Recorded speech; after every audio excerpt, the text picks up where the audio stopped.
আসসালামু আলাইকুম। আপনি কি জানেন ইসলামের ইতিহাসে এমন একজন নবী ছিলেন যিনি তার জ্ঞান আর বুদ্ধির কারণে পরিচিত হয়েছিলেন?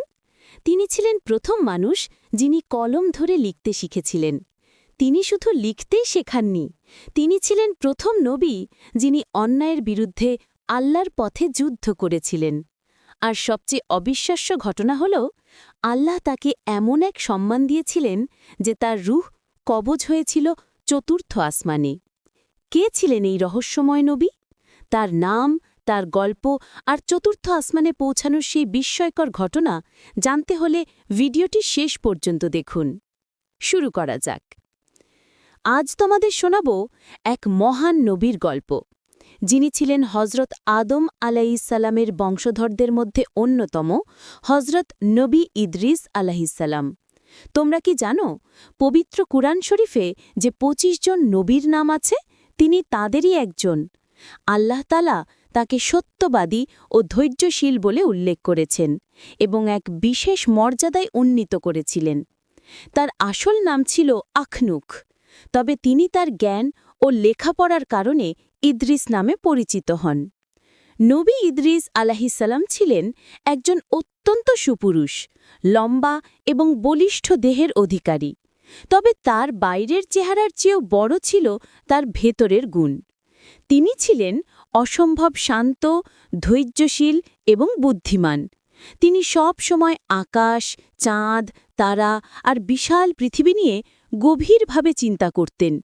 তিনি সব সময় ভাবতেন তার সৃষ্টিকর্তা আল্লাহ সুবহানাহু ওয়া তাআলা কত অসাধারণভাবে এই সব কিছু তৈরি করেছেন।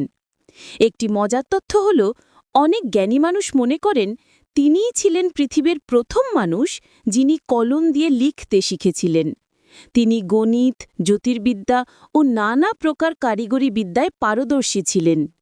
হজরত শীত আলাইহিসসালামের মৃত্যুর পর তার বংশের মধ্যে যখন পাপ ও দুর্নীতি বেড়ে যেতে শুরু করল, তখন আল্লাহ সুবহানাহু ওয়া তাআলা ইদ্রিস আলাইহিসসালামকে নবী ও রাসূল হিসেবে নির্বাচন করলেন।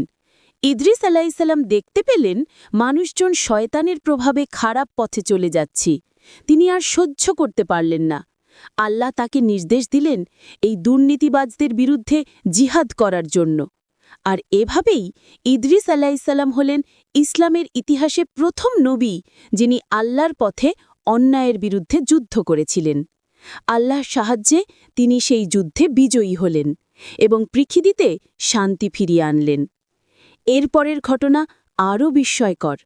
আল্লাহ তাআলা ইদ্রিস আলাইহিসসালামকে জানিয়ে দিলেন যে তিনি তার জীবনের শেষ দিন পর্যন্ত যত ভালো কাজ করবেন তার দ্বিগুণ প্রতিদান তাকে দেওয়া হবে। এতে তিনিও অনেক খুশি হলেন, কিন্তু তখন তার বয়স হয়েছিল। তিনি চাইছিলেন তার নেক কাজ করার সুযোগ যেন আরও বাড়ে। তাই তিনি তার এক ফেরেশতা বন্ধুর মাধ্যমে আল্লাহর কাছে আবেদন করলেন।